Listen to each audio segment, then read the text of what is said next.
প্রথমেই তোমাদের সকলকে জানাই অনেক অনেক থ্যাংক ইউ আমার লাস্ট দাহি চিকেনের ভিডিওটাতে তোমরা এত ভালোবাসা দিয়েছো তার জন্য। তো আবারও একটা ভীষণ সহজ আর হেলদি রেসিপি নিয়ে চলে এসেছি।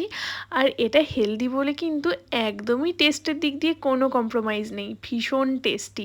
আর এই গরমে জানো তো আমারও একদমই বেশিক্ষণ কিচেনে থাকতে ইচ্ছে করছে না, তাই যত সহজ সহজ রেসিপি খুঁজে বের করছি আর সেগুলোই তোমাদের সাথে শেয়ার করছি।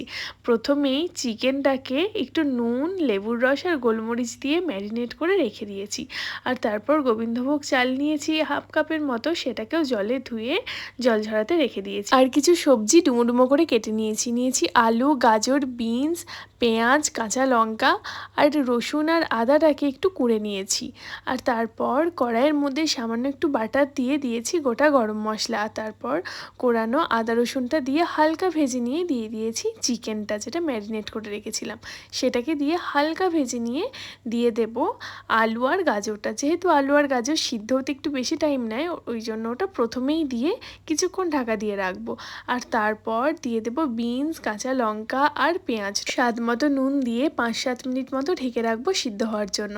আর তারপর মাংস আর বাদবাকি সবজিগুলো যখন অর্ধেকটা সিদ্ধ হয়েই আসবে, সেই সময় দিয়ে দেবো জল ঝরিয়ে রাখা চালটা। আর তারপর চালটাকে মাংস আর সবজির সাথে হালকা ভেজে নেব। আর তারপর দিয়ে দেব পরিমাণ মতো জল, মানে যতটা চাল নিয়েছি ঠিক তার ডবল জল দিতে হবে। আর তারপর স্বাদ মতো নুন আর একটু গরম মশলা গুঁড়ো দিয়ে নেড়ে চেড়ে 10 থেকে 15 মিনিট ঢেকে রাখলেই চিকেন পিসপাস কিন্তু একদম রেডি। এটা বানানো যতটা সহজ, খেতে কিন্তু ততটাই টেস্টি। একদিন বানিয়ে জানিও কিন্তু কেমন হয়েছিল।